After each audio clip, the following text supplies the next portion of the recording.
ناظرین آپ کا خیر مقدم ہے رحمت سحر میں۔ آج موضوع ہے ماں باپ کی فضیلت اور ان کے حقوق، اس حوالے سے ہم بات کریں گے۔ آج ہمارے معاشرے میں بہت سی چیزیں دیکھنے میں آتی ہیں، اس میں یہ بھی ہے کہ والدین کو وہ مقام و مرتبہ نہیں دیا جا رہا۔ ایون ان سے جب گفتگو کی جائے یا ان سے بات بھی کی جائے تو وہ احترام ملحوظ نہیں رکھا جاتا، جبکہ حقوق العباد میں سب سے پہلا حق جو ہے وہ والدین کا حق قرار دیا گیا ہے۔ وَبِالْوَالِدَيْنِ احسانًا قرآن کریم میں واضح الفاظ میں موجود ہے کہ اور والدین کے ساتھ نیک سلوک کرو، اچھا برتاؤ کرو۔ ناظرین گرامی، ہم یہ دیکھتے ہیں کہ نبی کریم علیہ السلام کی کئی ایسی احادیث مبارکہ ہیں کہ جس میں والدین کی فضیلت بیان کی گئی ہے، ان کے ساتھ نیک سلوک کرنے کے حوالے سے احکامات آئے ہیں۔ لیکن اس کے باوجود جیسے جیسے زمانہ ترقی کر رہا ہے اور جیسے جیسے بچے جو ہیں اپنے انسٹیٹیوشن سے نکلتے ہیں اور معاشرے کی طرف رخ کرتے ہیں تو دیکھا یہ گیا ہے کہ وہ گھر والوں سے دور ہو جاتے ہیں، باہر والوں سے قریب ہو جاتے ہیں، ان کا تو ادب کرتے ہوئے نظر آتے ہیں، لیکن والدین، بہن بھائی اور گھر کے خاندان کے جو بڑے ہیں ان کی وہ رسپیکٹ یا ان کے لیے وہ ادب اور تعظیم نظر نہیں آتی۔ اس حوالے سے آج بطور خاص والدین کے فضیلت اور حقوق کے حوالے سے انشاءاللہ بات کریں گے۔ میرے بائیں جانب تشریف فرما ہے ممتاز و معروف عالم دین حضرت علامہ مفتی محمد اکمل مدنی صاحب۔ السلام علیکم ورحمۃ اللہ وبرکاتہ۔ اور آپ کے ساتھ تشریف فرما ہے شعبہ تعلیم کی بہت بلند پایہ شخصیت اور دینی اور عصری علوم پر ماشاءاللہ بہت وقی مطالعہ رکھنے والی شخصیت پروفیسر انوار احمد زئی صاحب تشریف فرما ہے۔ السلام علیکم ورحمۃ اللہ وبرکاتہ۔ وعلیکم السلام ورحمۃ اور آپ کے ساتھ تشریف فرما ہے ممتاز و معروف religious scholar doctor Umair Mahmood Siddiqui صاحب۔ السلام علیکم ورحمۃ اللہ وبرکاتہ۔ اور میرے دائیں جانب تشریف فرما ہیں بہت ہی خوبصورت آواز و انداز کے حامل ثنا خواں جناب محمد شاہ رخ قادری۔ السلام علیکم ورحمۃ اللہ وبرکاتہ۔ ناظرین ہم پہلے یہ جاننا چاہیں گے مفتی محمد اکمل مدنی صاحب سے کہ قرآن کریم میں جو والدین کی فضیلت کے حوالے سے جو احکامات آئے ہیں میں چاہوں گا اس پر کچھ کلام فرمائیے۔ بسم اللہ الرحمن الرحیم۔ اس سلسلے میں ایک جامع آیت جس کا کچھ حصہ آپ نے بھی تلاوت فرمایا، وَقَضَىٰ رَبُّكَ أَلَّا تَعْبُدُوا إِلَّا إِيَّاهُ وَبِالْوَالِدَيْنِ إِحْسَانًا إِمَّا يَبْلُغَنَّ عِندَكَ الْكِبَرَ أَحَدُهُمَا أَوْ كِلَاهُمَا فَلَا تَقُل لَّهُمَا أُفٍّ وَلَا تَنْهَرْهُمَا وَقُل لَّهُمَا قَوْلًا كَرِيمًا أو كما قال رب ذو الجلال۔ اللہ تعالیٰ فرماتا ہے کہ اللہ تعالیٰ نے حکم دیا ہے تمہیں کہ تم اللہ کے علاوہ کسی اور کی عبادت نہ کرو اور اپنے والدین کے ساتھ احسان کرو، اچھا سلوک کرو۔ پھر اگر وہ تمہارے نزدیک دونوں یا ان میں سے کوئی ایک بڑھاپے کی حالت میں پہنچے تو ہرگز ان کو ڈانٹو نہیں، اف مت کہو، نہ ان کو جھڑکو، ان سے نرمی کے ساتھ بات کرو۔ تو یہ ایک جامع آیت ہے جس میں پہلے تو اللہ تعالیٰ نے اپنی عبادت کے ساتھ والدین کے احسان کو ذکر فرمایا، اس سے والدین کی فضیلت ظاہر ہوئی کہ کہاں شرک سے منع فرمایا جو سب سے بڑا گناہ ہے، اور اس کے بعد پھر والدین کے ساتھ احسان۔ اس کا مطلب ہے کہ ان کی نافرمانی شرک کے بعد ایک بہت بڑا گناہ ہے، اس کو متصل ذکر فرمایا۔ اور پھر اللہ تعالیٰ نے خاص ان کی ایک کیفیت اور حالت کا ذکر فرمایا کہ اگر وہ بڑھاپے کی حالت میں پہنچے تو اس کا مطلب یہ نہیں اگر والدین جوانی کی حالت میں یا ادھیڑ عمری میں تو تم بدتمیزیاں کر سکتے ہو، لیکن وہ ایک نرم و نازک حالت ہے کہ جس میں والدین زیادہ انسان کے اچھے عمل کے، اچھے رویے کے محتاج ہوتے ہیں۔ اس لیے خاص اس کو ذکر فرمایا کہ اگر ان میں سے کوئی ایک یا دونوں بڑھاپے کی حالت میں پہنچیں تو پھر تم ان کو اف بھی مت کہو۔ یہاں اف جو ہے یہ سمجھ لیجیے ایک لفظ ذکر نہیں کیا جا رہا، بلکہ اس سے مراد یہ علماء فرماتے ہیں دلالت النص کے طور پر کہ ہر وہ چیز جو ماں باپ کے لیے اذیت کا سبب بنے اس سے منع کیا جا رہا ہے۔ وہ چاہے گھور کر دیکھنا ہو، ہر وہ رویہ جو ماں باپ کو تکلیف پہنچائے، چاہے وہ گھور کر دیکھنا ہو، جھڑکنا ہو، ان کی بات کو خلاف شرع رد کرنا ہو، ان کے جائز حکم کو رد کرنا ہو، چیزیں پٹخنا ہو، دروازے زور سے مارنا ہو، بیوی کو پیٹھ کے پیچھے کھڑا کر کے اپنی ماں کے سامنے کھڑے ہو کر بدتمیزیاں کرنا ہو، باپ کے سینے پہ چڑھ کے گفتگو کرنا ہو، انہیں ان کی کمزوری کا احساس دلانا ہو، چند ٹکے کمانے کے قابل ہونے کے بعد اپنے ماں باپ کے سامنے پیسے پھینک کر ان کے احسانات کو فراموش کرنا ہو، مہمانوں کے سامنے، اپنے رشتہ داروں کے سامنے، دوستوں کے سامنے ان کو ذلیل کرنا ہو، ان کی بیماری کی حالت میں چڑچڑے پن کا مظاہرہ کر کے یہ احساس دلانا ہو کہ تم ہم پر بوجھ بن چکے ہو، یہ سب کا سب حرام ہوگا۔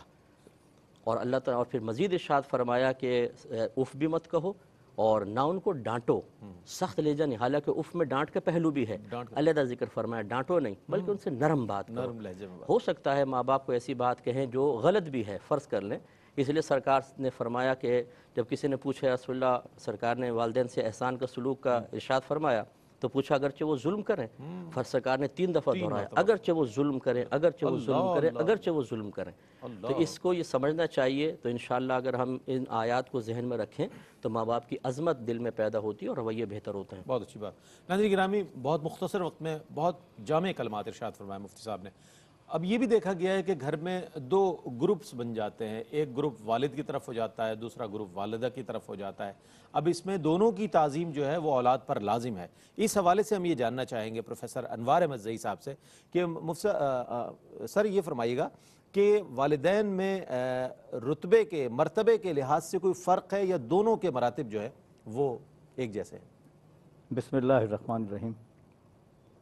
حضرت نے جس طرح اس موضوع کو کھولا ہے اس سے بہت سی جہتیں سامنے خود بخود آئی۔ اس کے علاوہ واضح طور پر یہ حدیث بھی موجود ہے حضرت ابو ہریرہ رضی اللہ تعالی عنہ سے مروی ہے، اور دیگر جو روایت کرنے والے ہیں ان کے ساتھ بھی، کہ حضور انور صلی اللہ تعالی علیہ وآلہ وسلم نے ایک صحابی کے پوچھنے پر کہ صورتحال یہ ہے کہ میں کسے افضلیت دوں، تو آپ نے فرمایا کہ ماں کو۔ پھر پوچھا کہ ان کے بعد، تو آپ نے فرمایا ماں کو۔ تیسری مرتبہ پوچھا اور ان کے بعد، تو فرمایا ماں کو۔ چوتھی مرتبہ میں کہا والد کو۔ تو اس سے واضح ہو جاتا ہے کہ درجہ اس انداز میں دینا نہیں، بلکہ جو اس نے خدمت کی ہے اس کا صلہ حضور انور صلی اللہ تعالیٰ علیہ وآلہ وسلم اللہ کی رضا کے ساتھ بتا رہے ہیں، واضح کر رہے ہیں۔ یہاں میں ان دونوں چیزوں کو جو آپ نے فرمایا نا کہ 2 گروپ ہو جاتے ہیں یا وہاں ایک اختلاف رائے بھی ہو، میں اس سے متعلق ایک بات دونوں مفتیان کرام کی اجازت سے عرض کرنا چاہتا ہوں، جو کہ فطرت سے متعلق بھی ہے۔ ہمیں یہ نہیں بھولنا چاہیے کہ دین اسلام دین فطرت ہے۔ بالکل۔ اب یہ فطرت کی جو ترجمانی ہے، توجیہ ہے، توضیح ہے، تفہیم ہے، اس کو تھوڑا سا ہم دیکھ لیں اس موضوع کے تعلق سے۔ وہ یہ ہے کہ کبھی بچے کو یہ نہیں بتایا جاتا کہ وہ پیدا ہوتے ہی یا پیدا ہونے کے بعد ماں کے دودھ کی طرف آئے، نہیں بتایا جاتا۔ یہ اس کی فطرت ہے کہ وہ خود اسے معلوم ہے۔ اللہ رب العزت خالق کائنات، اس کو معلوم ہے کہ میری کس مخلوق کو کس چیز کی کب ضرورت ہے، اور اس کو میں حکم کے ذریعے دوں یا فطرت کے ذریعے اس کے اندر ودیت کروں۔ یہ عجیب بات ہے۔ تو بچے کو حکم نہیں دیا جا رہا، بچے کی فطرت میں شامل کیا جا رہا ہے، اور ساتھ ہی ماں جیسے ہی بچہ پیدا ہوتا ہے اس کے پستان میں دودھ آ جاتا ہے، حکم نہیں دیا جا رہا ہے، وہ فطرت ہے، اور فطرت کی تقسیم کا ایک انداز ہے کہ جو دے رہا ہے آگے، تفہیم کا اور تقسیم دونوں کا۔ تو ایک طرف تو یہ فطرت ہوگی، لیکن جہاں میں آنا چاہ رہا ہوں موضوع کے اعتبار سے وہ یہ کہ حضرت سب لوگ جانتے ہیں کہ ایک چیز اٹیچمنٹ ہے، ایک ڈیٹیچمنٹ ہے۔ بالکل۔ جب یہی بچہ ماں کا دودھ پی کے اور کمانے کے لائق ہو جاتا ہے اور خود صاحب اولاد ہو جاتا ہے، تو وہ اپنی اولاد سے اٹیچ ہوتا ہے اور اپنے والدین سے ڈیٹیچ ہوتا ہے۔ اب اس کے ہاں وہ بیلنس نہیں رہتا، ایکولیبریم نہیں ہے، توازن نہیں ہے۔ اس توازن کو برقرار رکھنے کے لیے اب حکم دیا جا رہا ہے کہ تم ان کی اطاعت کرو، ان کی تعظیم کرو، تکریم کرو۔ اور اب یہ حکم ہے، یعنی وہاں فطرت کے ٹکراؤ کی بات ہے۔ اب حکم مانو گے تو اللہ کی رضا کے لیے مانو گے، اپنی فطرت کے اوپر قابو پاؤ گے، اور وہ پھر جو صلہ تمہیں یاد دلایا جا رہا ہے اس صلے کی تکمیل کے لیے تم ان کی خدمت کرو۔ واہ واہ، کیا کہنا، کیا کہنا۔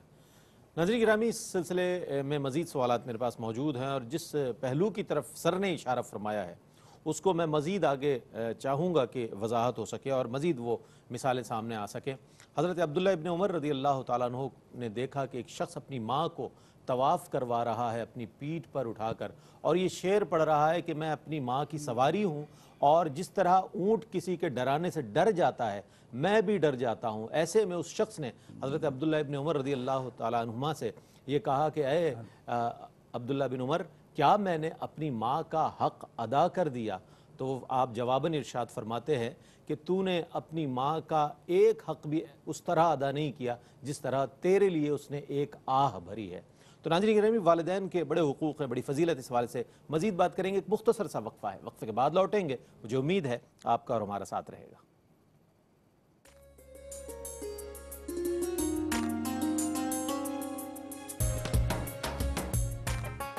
ناظرین، آپ کا خیر مقدم ہے رحمت سحر میں۔ آج موضوع ہے ماں باپ کی فضیلت اور حقوق۔ اس سے پہلے کہ ہم حقوق کے حوالے سے بات کریں، میں یہ چاہتا ہوں کہ یہ جانا جائے پہلے کہ وہ کون سی خصوصیات ہیں کہ جن کے سبب والدین کو اس قدر فضیلت حاصل ہے، یعنی والد کو اور والدہ کو۔ ڈاکٹر صاحب، میں چاہوں گا اس پر کچھ کلام فرمائیے۔ بسم اللہ الرحمن الرحیم۔ بحمد اللہ تعالی، اگرچہ دنیا کے مختلف ممالک میں خاندانی نظام تباہی اور بربادی سے دوچار ہے، لیکن الحمدللہ ابھی تک، بالخصوص اگر آپ مسلم دنیا کو اپنے مشاہدے میں لائیں اور اگر مسلم خاندانوں کا اگر آپ مطالعہ کریں، تو ابھی تک الحمدللہ ہمارے ہاں خاندانی نظام کسی حد تک، بلکہ بہت بڑی حد تک جو ہے وہ ایک آپ سمجھیے کہ باہمی ہم آہنگی اور ایک کمپیکٹ بنیادوں پر جو ہے وہ ابھی تک قائم ہے۔ صحیح فرمایا، لیکن قطع کلامی کی معذرت کے ساتھ، جس طرح یورپی دنیا میں اولڈ ہاؤسز کا تصور موجود میں ہے، اسی طرف ہمارے ہاں بھی وہ میں اسی طرف آنا تیار ہیں، چاہتا ہوں۔ اور وہاں پر بھی بہت ساری مائیں ایسی ہوتی ہیں کہ جو وہاں سے بچوں کو دعائیں دے رہی ہوتی ہیں کہ بچے خوش رہیں۔ فرمائیے۔ تو یورپ میں کیونکہ خاندانی نظام آپ کو تباہی اور بربادی سے دوچار نظر آتا ہے، وہاں اولڈ ایج ہومز آپ کو نظر آتے ہیں، شیلٹر ہومز کی تعداد آپ کو زیادہ نظر آتی ہے، لیکن الحمدللہ ابھی تک اس کا رجحان اسلامی دنیا میں پنپ نہیں پایا ہے، اور اس رجحان کی حوصلہ شکنی ہمیشہ کی گئی ہے۔ اب آپ دیکھیے کہ والدین کی اطاعت کرنا، ان کے ساتھ تواضع کا رویہ اختیار کرنا، ان کے لیے دعا کا حکم ہے، پھر سب سے بڑھ کر یہ عاجزی اور انکساری کے ساتھ ان کی اطاعت کرنا، یہ تمام تر احکامات اگر آپ قرآن مجید اور نبی کریم صلی اللہ علیہ وسلم کی احادیث کی روشنی میں دیکھیے، تو آپ صلی اللہ علیہ وسلم نے والدین کی رضا کو اللہ تبارک و تعالیٰ کی رضا قرار دیا ہے، والدین کی ناراضگی کو اللہ تبارک و تعالیٰ کی ناراضگی قرار دیا ہے۔ پھر آپ دیکھیے کہ خود قرآن مجید میں اللہ تبارک و تعالیٰ نے ایک مقام پر ارشاد فرمایا کہ وَخْفِضْ لَهُمَا جَنَاحَ الذُّلِّ مِنَ الرَّحْمَةِ، فرمایا کہ اپنے والدین کے سامنے شفقت اور محبت اور رحمت کے جذبات کے ساتھ اپنے آپ کو جھکا کر رکھو، اور اپنے والدین کے لیے اس دعا کے اندر مگن رہو کہ اے میرے رب کریم، جس طرح سے میں چھوٹا تھا میرے والدین نے میری تربیت فرمائی ہے، تو پروردگار تو میرے والدین پر رحم اور کرم فرما۔ پھر آپ دیکھیے جہاں اللہ تبارک و تعالی نے شرک اور کفر سے منع کیا، والدین کے ساتھ احسان کا حکم دیا، اپنی عبادت کا حکم بنی اسرائیل کو دیا، تو اللہ تبارک و تعالی نے بنی اسرائیل کو بھی والدین کے ساتھ احسان کرنے کا حکم دیا۔ اسی طرح آپ دیکھیے والدین کی رضا کو اللہ تبارک و تعالی نے جنت میں داخلے کا سبب قرار دیا ہے۔ تو ان تمام تر فضائل اور یعنی بنیادی طور پر جو اللہ تبارک و تعالی نے والدین کو بلند مرتبہ عطا فرمایا، اس کی سب سے بڑی وجہ رئیس بھائی یہ ہے کہ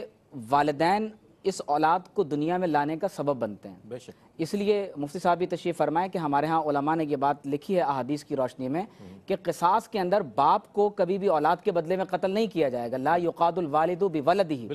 کیونکہ والد جب اولاد کو دنیا میں لانے کا سبب بنتا ہے تو اولاد اپنے والد کو دنیا سے بھیجنے کا سبب نہیں بن سکتی، تو لہٰذا قصاص میں والد کو قتل نہیں کیا جائے گا۔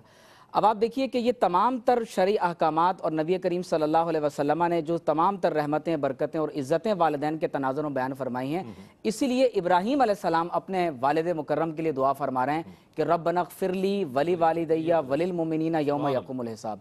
تو میں اگر آپ کے اس سوال کے جواب کو کنکلوڈ کروں تو ہمارے ناظرین کو اور ہم سب کو یہ بات سمجھنی چاہیے کہ والدین کا مرتبہ، ان کا مقام، اس کی بنیادی وجہ یہ ہے کہ اگرچہ دنیا کے دیگر مذاہب میں اور دیگر معاشرتوں کو آپ پیش نظر رکھیں، لیکن اللہ تبارک و تعالیٰ نے دین اسلام کے طفیل بے شک والدین کے وہ حقوق اور فرائض ہمارے سامنے بیان فرما دیے ہیں کہ جب کبھی ہم والدین کی عزت، مرتبے اور مقام کو پیش نظر رکھتے ہیں تو ہمارے کندھے اور آنکھیں ادب سے جھک جاتی ہیں۔ بہت اچھی بات ہے ناظرین گرامی، اس بات سے یہ بات بھی واضح ہو گئی کہ صرف اس امت کے لیے نہیں بلکہ بنی اسرائیل کے لیے بھی یہی حکم تھا کہ والدین کے ساتھ حسن سلوک کیا جائے۔ اب ابتدا سے لے کر اب تک جو بات ہوئی وہ والدین کی تعظیم اور ان کی فضیلت کے حوالے سے اور ان کے مقام و مرتبے کے حوالے سے بات ہوئی۔ میں چاہوں گا کہ مفتی محمد اکمل مدنی صاحب تشریف فرما ہیں، تو والدین کے جو حقوق ہیں اگر ہم ان سے آگاہ ہو جائیں، اگر ہم اویئر ہو جائیں، تو میں یہ سمجھتا ہوں کہ آج کے اس پروگرام کے ذریعے بھی بہت سے وہ لوگ کے جو دیکھ رہے ہیں شاید آج کے بعد ان کا رویہ اپنے والدین کے ساتھ ٹھیک ہو جائے۔ والدین کے حقوق پر کچھ کلام فرمائیے گا۔ یہ دیکھیں قرآن و حدیث کی تعلیمات کی روشنی میں ایک تو حق والدین کا یہ ہے کہ ان کو کسی بھی لحاظ سے تکلیف نہ پہنچے، ٹھیک، چاہے وہ آپ کے رویے کے ساتھ ہو، چاہے ان کی حکم عدولی کی بنا پر ہو، یا انہوں نے کسی کے ساتھ تعلق قائم رکھنے کا حکم دیا ہو اور ہم اس کے ساتھ برا سلوک کریں، جیسے بعض رشتہ دار ہوتے ہیں، تو یہ والدین کو تکلیف پہنچانے سے رکنا پہلا حق ہے۔ دوسرا یہ کہ اگر وہ محتاج ہیں تو ان کی محتاجی دور کرنے کی کوشش کرنا، جس کو ہم نان نفقہ سے بھی تعبیر کرتے ہیں، اس میں 3 چیزیں آتی ہیں: کھانا، پینا، لباس اور رہائش۔ اگر ماں باپ محتاج ہیں تو یہ تینوں چیزیں ان کو پرووائڈ کرنی ہوں گی۔ اسی طریقے سے ماں باپ کو عزت دینا اور ان کی تعظیم کرنا، جیسے حضرت نے حدیث بیان کی تھی کہ ماں کا حق 3 گنا بیان کیا، چوتھے نمبر پہ والد کو بیان کیا۔ یہاں تھوڑا سا اسی کو آگے بڑھاتے ہوئے میں ذکر کرتا ہوں کہ ماں کا حق 3 گنا زیادہ ہے، لیکن تعظیم والد کی زیادہ ہوگی۔ کیا بات! اس کو یوں سمجھ لیں جیسے بیٹا تنخواہ تقسیم کرنا چاہتا ہے تو 3 حصے ماں کے ہوں گے، 1 حصہ والد کا ہوگا، اگر وہ ان میں بانٹنا چاہتا ہے تو یوں، لیکن دے گا پہلے باپ کو پھر والدہ کو دے واہ گا۔ واہ واہ واہ، یہ ادب اور تعظیم ہے۔ کیا خوبصورت بات ہے تو اس کو بھی ملحوظ رکھنا ہے۔ ایک آپ نے کویسچن جو کیا تھا کہ فریقین اگر لڑائی جھگڑا ہو جاتا ہے، 2 گروپ بن جاتے ہیں، واضح طور پہ علماء نے لکھا ہے یہ ماں باپ کا حق ہے کہ اگر وہ آپس میں لڑیں تو کسی ایک فریق کی تائید میں دوسرے کے ساتھ بدتمیزی نہیں کر سکتے آپ۔ ہاں یہ ضرور ہے اگر والد ماں کو مار رہا ہو تو بیٹا سامنے آ کے ماں کو کور کر کے اپنی پیٹھ پر باپ کی وہ ضرب کو برداشت کر لے، یہ نہیں کہ سینہ کے سامنے کھڑا ہو جائے، وہ بھی کہا ہے پشت پر کھا لے، ماں کو نہ پٹنے دے، لیکن یہ نہیں کر سکتا کہ باپ کا ہاتھ پکڑ لے۔ تو یہ ہمارے ہاں ایک جی ہاں ایک مسٹیک ہمارے یہ ہوتی ہے کہ ماں باپ خود اپنے بچوں کو تعلیم دیتے ہیں، ماں اپنے گرد جمع کر لیتی ہے اور اینٹی کرتی ہے والد فورس کے، تیار کرتی ہے تاکہ باپ کا مقابلہ کیا جائے۔ بالکل، اور کبھی والد ایسا ہوتا ہے کہ جو قدم قدم پر بچوں کو احساس دلا، دیکھو تمہاری ماں کیسا کر رہی ہے، بیٹا عورتوں کو ذرا سمجھ کے رہنا، یہ عورتیں ایسی ہوتی ہیں، بھئی عورت تو ہے وہ ماں بھی تو ہے۔ جب آپ ایک کی عظمت اور عزت دل سے نکالیں گے، ایک بڑے کی، سمجھ لیں آپ نے اپنی عزت اور عظمت بھی نکال دی۔ تو خلاصہ کلام یہ ہے۔ اچھا اب ہمارے جو یہ سمجھتے ہیں کہ جی ماں باپ کے پاؤں دبانا، ان کا سر دبانا، یہ کوئی مطلب ان کا حق میں سے نہیں ہے، یہ بہت اچھی چیز ہے، سعادت کی بات ہے، لیکن اس کو یوں سمجھ لیجئے کہ اگر آپ حق تو وہ ہوتا ہے اگر آپ اس کو ادا نہ کریں تو گناہ گار ہوں، تو یہ نہیں ہے کہ روزانہ اگر پاؤں نہیں دبائے، سر نہیں دبایا تو گناہ گار ہوں گے، ایسا نہیں ہے، ٹھیک ہے نا۔ اچھا یہ بھی بعض اوقات ایک غلط فہمی بھی ہوتی ہے، جو ناحق ہے وہ حق بن جاتا ہے، مثلا بیوی سے خدمت کروانا ماں باپ کی، یہ ماں باپ کا حق نہیں ہے۔ ہاں اگر بیوی کرے تو اس کے لیے بہت بڑی سعادت کی بات ہے، اور پولائٹلی اگر بیٹا بیوی سے کہہ رہا ہے کہ اگر میری ماں باپ کی خدمت تم تھوڑی کر لو گے اپنے ماں باپ سمجھ کے تو میرا دل خوش ہوگا۔ لیکن زیادہ تر گھروں میں جھگڑوں کی بنیاد یہی بات جی ہاں، بس وہی ہے نا کہ جہاں حق ہے ہم حق کو نہیں پہچانتے، اور بعض اوقات ناحق کو حق بنانے کی کوشش کرتے ہیں، اس میں خرابیاں پیدا ہوتی ہیں۔ تو اب میں اگر خلاصہ بیان کروں تو بس یہ کہ والدین کا حکم جو دائرہ شریعت میں رہ کر وہ ماننا ہوگا، کسی بھی لحاظ سے ماں باپ کو اذیت نہیں دینی، اگر وہ محتاج ہیں تو ان کے نان نفقے کا خیال رکھنا ہوگا۔ ٹھیک ہے ناظرین گرامی، اب ہم اسٹیپ مدر کی طرف آتے ہیں، سوتیلی ماں جسے کہتے ہیں یا پھر رضائی ماں جو ہے، اس کا احترام، اس کی تعظیم اور اس کی تکریم کے حوالے سے ڈاکٹر صاحب میں چاہوں گا کچھ اس حوالے سے۔ قرآن مجید میں جب اللہ رب کریم نے محرمات کا ذکر فرمایا تو وہاں باقاعدہ اللہ تبارک و تعالیٰ نے قرآن مجید میں ارشاد فرمایا کہ وَأُمَّهَاتُكُمُ اللَّاتِي أَرْضَعْنَكُمْ، یعنی وہ مائیں جنہوں نے تمہیں دودھ پلایا ہے، تو فرمایا کہ وہ بھی تمہارے لیے محرمات ہیں۔ اللہ تبارک و تعالیٰ نے ان کی عزت، حرمت اور ناموس کو قرآن مجید میں بیان فرمایا، اور پھر اسی سے متصل اللہ تبارک و تعالیٰ نے وہ بہنیں جو دودھ کے رشتے کی وجہ سے ہمارے رشتے کے ساتھ منسلک ہو جاتی ہیں، اللہ تبارک و تعالیٰ نے ان بہنوں کے حق کو بھی، ان کی عزت اور حرمت کو بیان فرمایا کہ وہ بھی تمہارے لیے حرام کر دی گئیں۔ آپ دیکھیے اس میں جو سب سے بڑی مثال ہمارے سامنے ہے وہ نبی کریم خاتم النبیین محمد رسول اللہ صلی اللہ علیہ وسلم کی مثال ہے،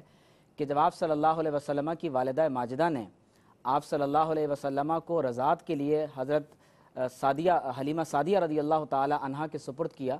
اور آپ صلی اللہ علیہ وسلم آپ کی گود میں پرورش پانے لگے، تو آپ صلی اللہ علیہ وسلم نے کس انداز سے ان کے ساتھ تعظیم کا رویہ اختیار کیا۔ آپ اندازہ کیجئے کہ ایک مرتبہ جب حضرت سیدہ طاہرہ حلیمہ سعدیہ رضی اللہ تعالی عنہ تشریف لاتی ہیں تو آپ صلی اللہ علیہ وسلم ان کے ادب کے لیے کھڑے ہو جاتے ہیں، اپنی مبارک چادر کو ان کے لیے بچھا دیتے ہیں۔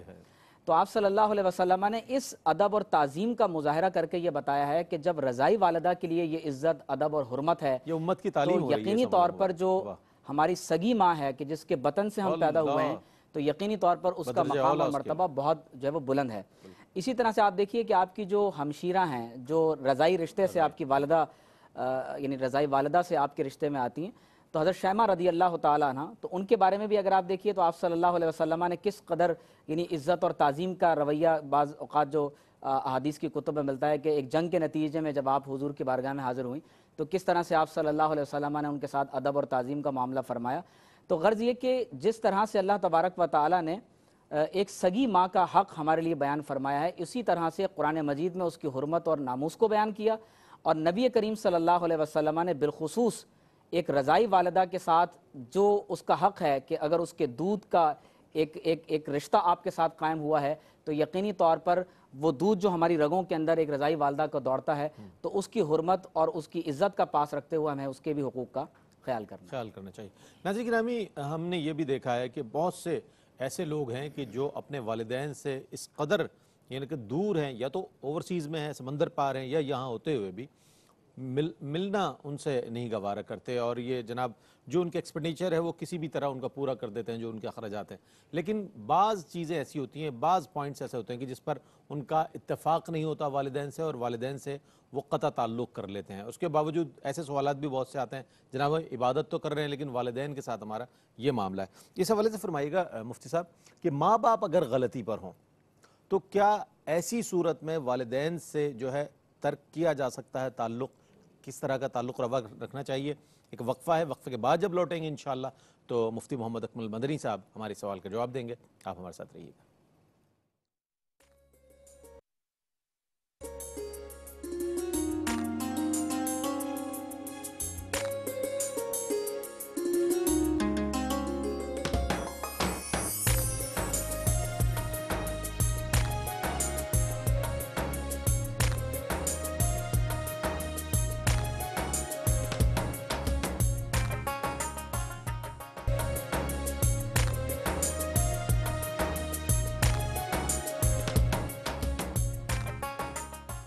ناظرین، آپ کا خیر مقدم ہے۔ بہت ہی اہم موضوع کو آج ہم ڈسکس کر رہے ہیں،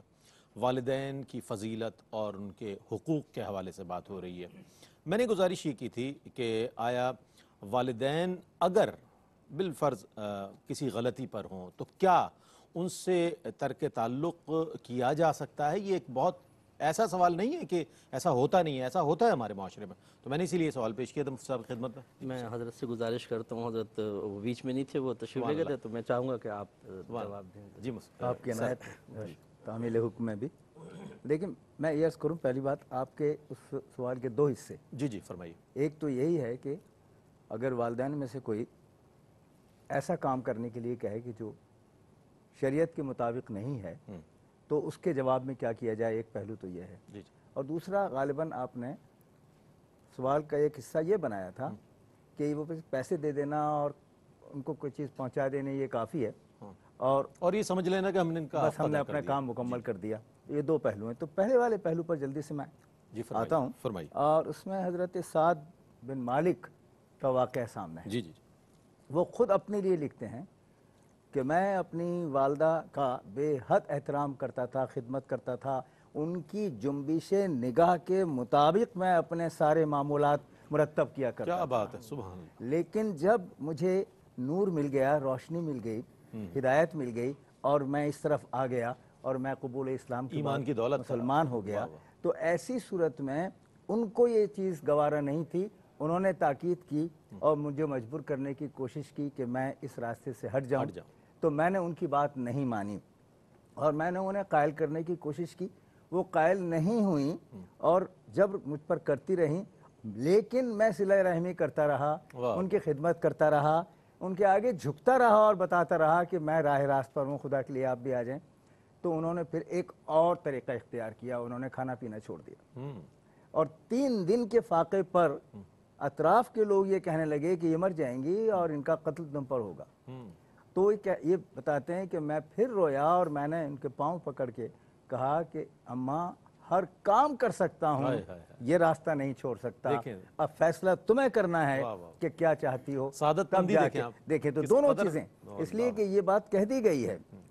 کہ آپ ان کی ہر بات مانیں، لیکن جب شرک کی بات آ رہی ہو یا راہ راست سے ہٹنے کی بات آ رہی ہو تو ان کی بات نہ مانیں مگر ان کا احترام بھی نہ چھوڑیں،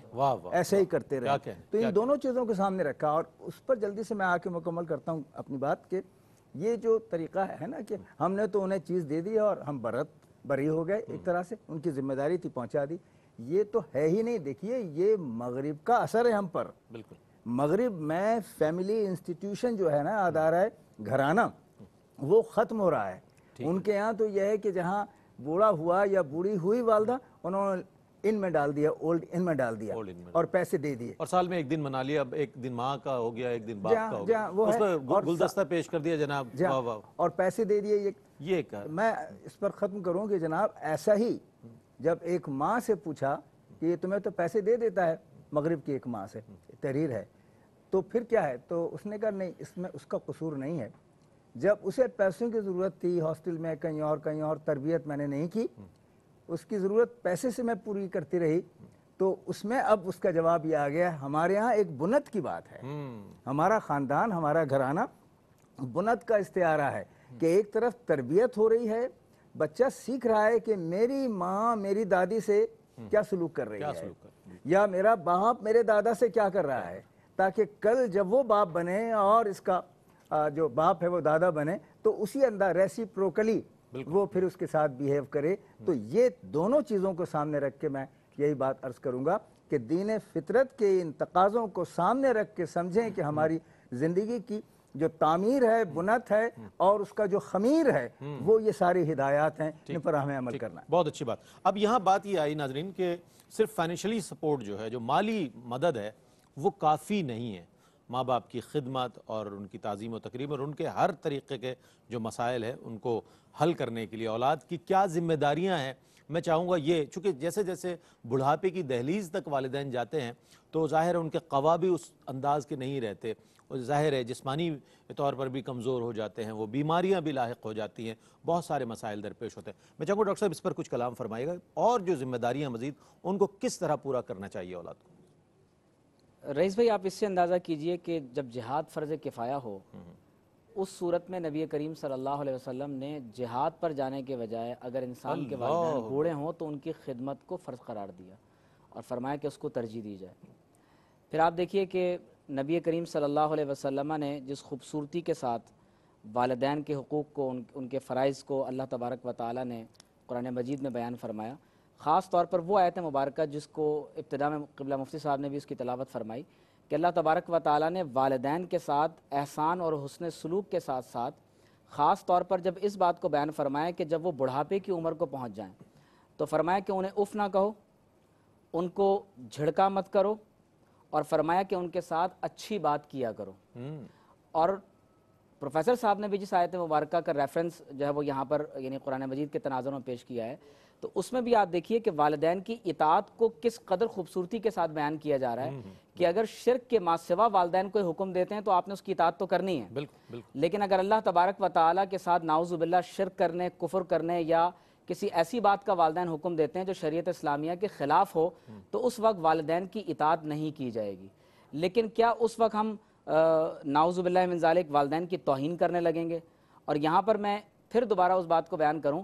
کہ حقوق العباد میں سب سے زیادہ حق اللہ تبارک و تعالیٰ نے جن ذوات قدسیہ کا بیان فرمایا وہ ہمارے والدین ہیں۔ تو میں سمجھتا ہوں کہ والدین کی اتباع اور اطاعت اس طور پر کہ وہ شریعت کے تابع ہوں، والدین کے ساتھ ایک بہتر حسن سلوک کے ساتھ پیش آنا، اور لفظ احسان جو ہے وہ اس قدر جامع لفظ ہے کہ اس کے اندر یہ تمام کے تمام معمولات اور معاملات داخل ہو جاتے ہیں کہ جس میں والدین کے ساتھ حسن سلوک کے ساتھ پیش آنے کے علاوہ اپنا مال ان پر خرچ کرنا، یہاں تک کہ جب ایک شخص نے نبی کریم صلی اللہ علیہ وسلم سے اپنے والدین کی شکایت کرنا چاہی تو آپ صلی اللہ علیہ وسلم نے فرمایا کہ تم اور تمہارا مال دونوں تمہارے والدین کے ہیں۔ اللہ، تو گویا کہ والد کا اور والدہ کا حق اتنا زیادہ ہے کہ آپ صلی اللہ علیہ وسلم نے اس انسان کے پورے سراپا کو اور جو کچھ ہم اپنے یعنی ہم کماتے ہیں اللہ کے رسول صلی اللہ علیہ وسلم نے اس کو ہمارے والدین کی ملکیت بنا دی ہے۔ پھر آپ دیکھیے کہ نبی کریم صلی اللہ علیہ وسلم نے جس طرح سے بر الوالدین کو بیان فرمایا اور جس طرح سے آپ صلی اللہ علیہ وسلم نے یہاں تک بیان فرمایا کہ اگر کوئی اپنی والدہ کو غصے میں گھور کر دیکھتا ہے تو آپ صلی اللہ علیہ وسلم نے بیان فرمایا کہ اللہ اور اس کے رسول اس سے بری الذمہ ہیں، اللہ کے رسول صلی اللہ علیہ وسلم نے اس سے برات کا اعلان فرمایا۔ ناظرین گرامی، اس مرحلے پر شامل کر رہے ہیں نعت رسول مقبول صلی اللہ علیہ وآلہ وسلم، پیش کریں گے محمد شاہ رخ قادری۔ بسم اللہ۔ عشق کے رنگ میں رنگ جاؤ میرے یار، عشق کے رنگ میں رنگ جائیں جب افکار تو کھلتے ہیں غلاموں پہ وہ اسرار کے رہتے ہیں وہ توصیف و ثنائے شہ ابرار میں ہر لحظہ گو ہر بار۔ عشق کے رنگ میں رنگ جائیں جب افکار تو کھلتے ہیں غلاموں پہ وہ اسرار کے رہتے ہیں وہ توصیف و ثنائے شہ ابرار میں ہر لحظہ گو ہر بار۔ ورنہ وہ سید عالی، ورنہ وہ سید عالی نسبی ہاں وہی امی لقبی ہاشمی و مطلبی و عربی و قرشی و مدنی، اور کہاں ہم سے گناہگار۔ آرزو یہ ہے کہ ہو قلب منور و معطر و مطہر و مصفا و مجلا در اعلیٰ جو نظر آئے کہیں جلوہ روح شہ ابرار۔ آرزو یہ ہے کہ ہو قلب منور و معطر و مطہر و مصفا و مجلا در اعلیٰ جو نظر آئے کہیں جلوہ روح شہ ابرار۔ جن کے قدموں کی چمک،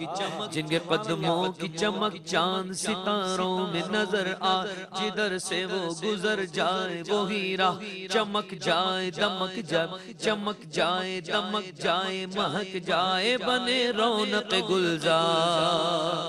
بنے رونق گلزار۔ عشق کے رنگ میں رنگ جاؤ میرے یار، سونگ لوں خوشبو گیسوئے محمد، وہ سیاہ زلف نہیں جس کے مقابل یہ بنفشہ یہ سیوطی یہ چنبیلی یہ گلے لالا و چمپا کا نکھار۔ سونگ لوں خوشبو گیسوئے محمد، وہ سیاہ زلف نہیں جس کے مقابل یہ بنفشہ یہ سیوطی یہ چنبیلی یہ گلے لالا و چمپا کا نکھار۔ جس کی نکہت پہ ہے قربان،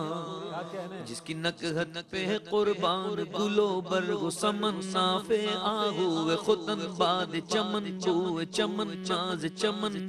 نور چمن رنگ چمن سارا چمن زار۔ عشق کے رنگ میں رنگ جاؤ میرے یار، اے ادیب اب یوں ہی الفاظ کے انبار سے ہم کھیلتے رہ جائیں، مگر حق ثنا گوئی ادا پھر بھی نہ کر پائیں۔ یہ جذبات زبان و قلم و فکر و خیال کہ ان کی مدحت، ارے ان کی مدحت تو ملائک کا وظیفہ ہے، صحابہ کا طریقہ ہے، عبادت کا سلیقہ ہے، یہ خالق کا پسندیدہ ہے، قرآن کا ہے اس میں شعار۔ عشق کے رنگ میں رنگ جاؤ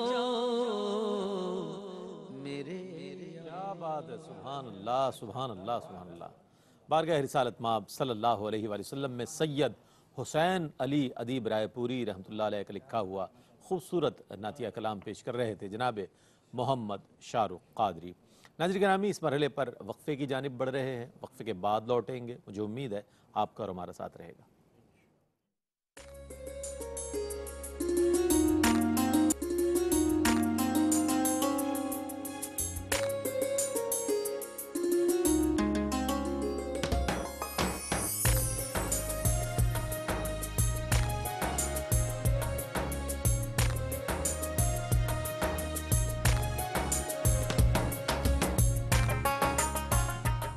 ناظرین آپ کا خیر مقدم ہے۔ آج رحمت سحر میں موضوع ہے والدین کی فضیلت و اہمیت اور ان کے حقوق۔ بہت عمدہ کلام فرمایا ہمارے تینوں ہی مہمانان گرامی نے۔ اب جیسا کہ ابتدا میں قبلہ مفتی صاحب نے آیہ مبارکہ تلاوت فرمائی، پھر اس کے حوالے سے گفتگو فرمائی، ہم یہ جاننا چاہیں گے کہ کیا والدین کی خدمت اور ان کی فرما برداری وجوب میں آتی ہے، یعنی واجب ہے، یا صرف ثواب کے حوالے سے اس کو تصور کیا جائے؟ بالکل، جو قرآن اور حدیث کا اسلوب ہے اس کے لحاظ سے یہ فرض ہے ماں باپ کا حکم ماننا جو دائرۂ شریعت میں رہ کر ہو۔ اس طرح محتاج ماں باپ کی کفالت کرنا یہ فرائض میں سے ہے، اور یہاں پر ایک بات میں واضح کر دوں کہ اگر ماں باپ محتاج ہوں تو صرف بیٹوں پر ہی بوجھ نہیں ہے بلکہ لڑکیوں پر بھی یہ ذمہ داری ہے، یعنی جتنے بیٹا بیٹی ہیں سب اس میں کنٹریبیوشن کرو۔ اچھا یہاں پر بھی کہتا ہے بیٹے ہیں بیٹے سنبھالیں، ہم تو اپنے اپنے گھروں، خواتین کہتی ہیں ہم تو اپنے اپنے گھروں کی ہیں، ہاں نہیں بیٹے ایسا والدین نہیں کو ہوتا، سنبھالیں۔ بلکہ بیٹیاں بھی اگر کفالت کر سکتی ہیں، اللہ نے ان کو اتنا دیا ہے تو وہ بھائیوں کے ساتھ مل کر ماں باپ کی خدمت کریں گے، کیونکہ جب جنت میں جانے کا موقع آئے گا تو بہنیں یہ کہہ کے نہیں چھوڑ دیں گی کہ جی وہ تو آپ نے خدمت کی تھی آپ لے لیں، یہ بات ہے، وہ تو بھائیوں کو دھکا دے کے کہیں گے ہمیں زیادہ ملنا چاہیے۔ تو یہ خلاصہ کلام یہ ہے کہ ماں باپ کی خدمت اس صورت میں فرض ہو جاتا ہے ان کا خیال کرنا کہ جب وہ محتاج ہوں، اسی طریقے سے یہ فرض ہے کہ ان کو کسی لحاظ سے تکلیف نہ پہنچے، وہ جو 3 چیزیں میں نے آپ کی خدمت میں ذکر کی ہیں۔ بس یہ تو اتنا ہی جواب ہے، لیکن ضمن میں ایک بات عرض کر دیتا ہوں کہ دیکھیں ماں باپ کو بھی اس میں اپنا ایک کردار ادا کرنا چاہیے۔ ماں باپ بعض اوقات خود اپنے بڑوں کی تعظیم نہیں کر رہے ہوتے، خصوصاً جیسے ماں ہیں وہ ساس کی یعنی بچوں کی دادی کی انہی کے سامنے برائی کر رہی ہوتی ہے۔ بالکل دیکھو یہ بڈھی کب مرے گی پتہ نہیں ہے، اللہ اٹھا لے اس کو، یہ بڈھی مر جائے۔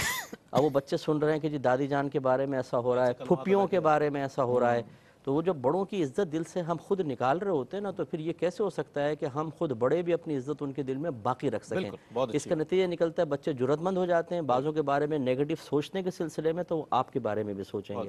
دوسری بات یہ ہے کہ پھر اپنے بعض اوقات ماں باپ کے ساتھ برا سلوک ہوتا ہے تو بچے اس کو کیچ کر رہے ہوتے ہیں۔ میرے آقا صلی اللہ علیہ وسلم نے فرمایا کہ جو اپنے ماں باپ کی خدمت کرے تو اللہ جب وہ خود بڑھاپے کی حالت میں پہنچیں گے تو اللہ تعالیٰ ان کی اولاد کو توفیق عطا فرمائے گا کہ وہ ان کی خدمت کریں۔ اور آخری بس میں بات یہ گزارش کرتا ہوں موقع کی مناسبت سے کہ ماں باپ کو چاہیے کہ اپنے بچوں کو دین کے قریب کریں۔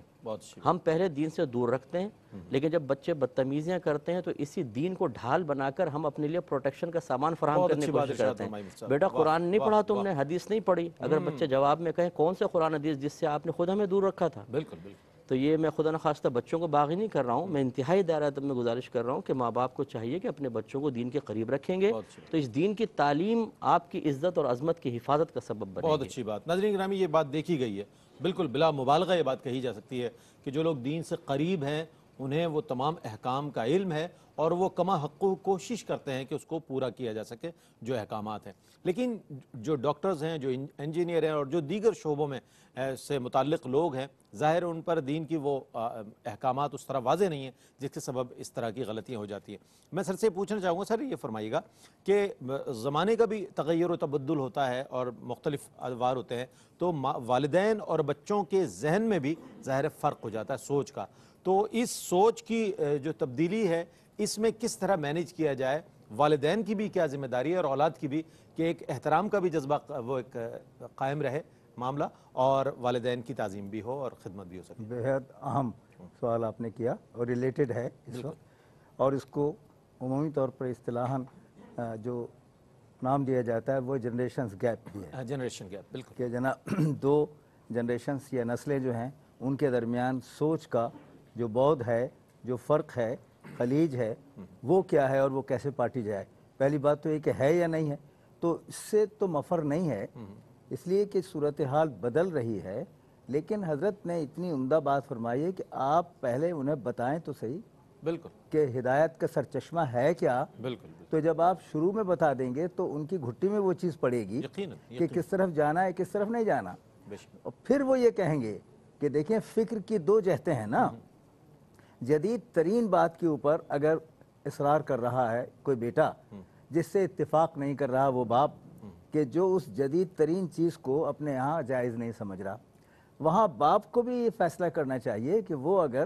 شریعت سے متصادم چیز ہے تو یقیناً قبول نہ کرے، لیکن اگر متصادم نہیں ہے اور کسی طرح وہ توسیعی ہے، توجیہی ہے، تفہیمی ہے، تو پھر اس پر ضد کرنے کی ضرورت نہیں ہے، اس لیے کہ یہاں اسے ماننا پڑے گا۔ اسی کو جنریشن گیپ کہتے ہیں۔ ان دونوں کو اگر سمجھ لیا جائے تو یہ گیپ ختم ہو سکتا ہے، اور سمجھنے کے لیے آخری بات عرض کروں کہ سمجھنے کے لیے زیادہ ذمہ داری جو ہے وہ والدین کی ہے، اس لیے کہ وہ تولیں گے، ناپیں گے، تجربات اور مشاہدات رکھے ہوئے ہیں۔ ہاں نہیں، دونوں اعتبار سے میں دونوں جہتوں سے کہ جو زمانہ گزار آئے ہیں اس میں اگر انہوں نے اس کی ساخت ایسی نہیں کی تو دیکھیے وہ جو گل ہے، مٹی جو ہے، اس سے چاک پر جب چلاتا ہے تو پھر وہ جس انداز میں اپنے ہاتھ کو گھماتا ہے وہ بن جاتا ہے۔ واہ واہ، اور وہ اس کے لیے ضروری ہے، یہاں میں اس کو اپلائی کرنا چاہتا ہوں کہ ایک چاک آپ کے پاس ہے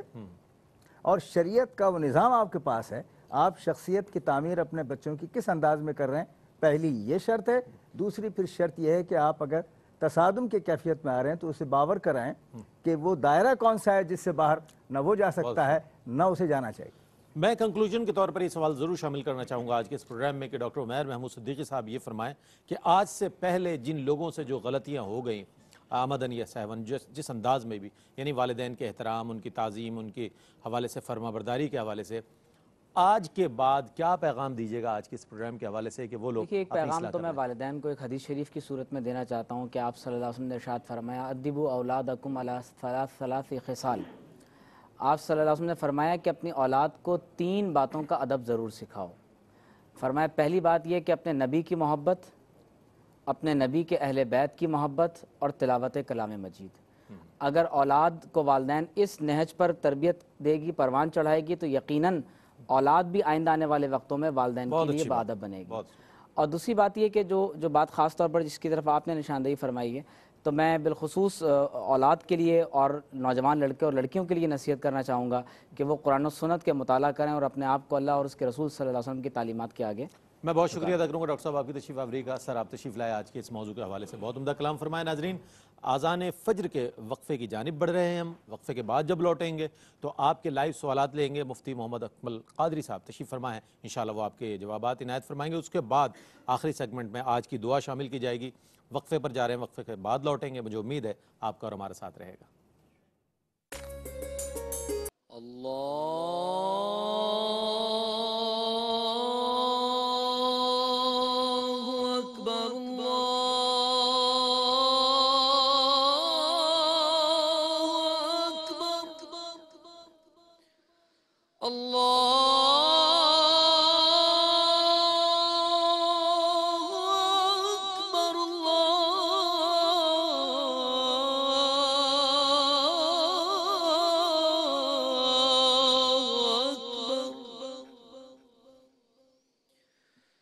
أشهد أن لا إله إلا الله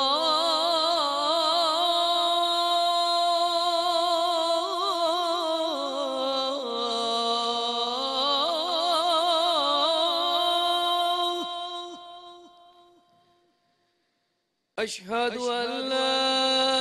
إله إلا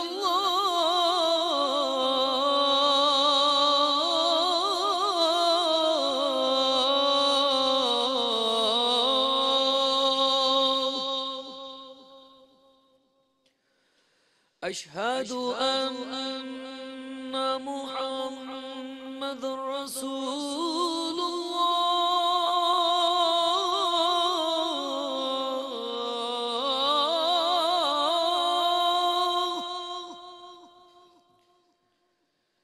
أشهد أن محمد رسول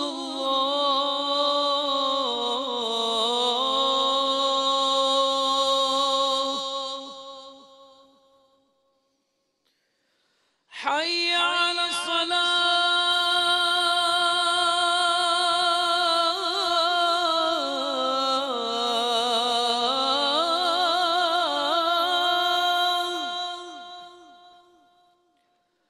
حي على الصلاة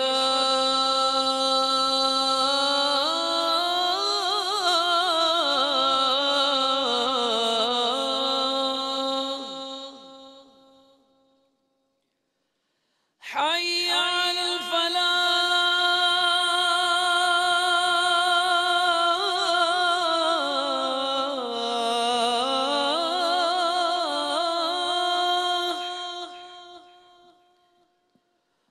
حي على الفلاح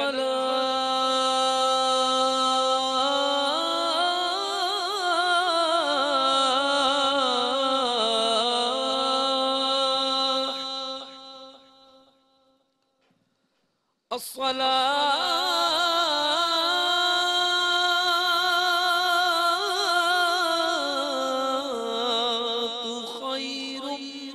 من النوم الصلاة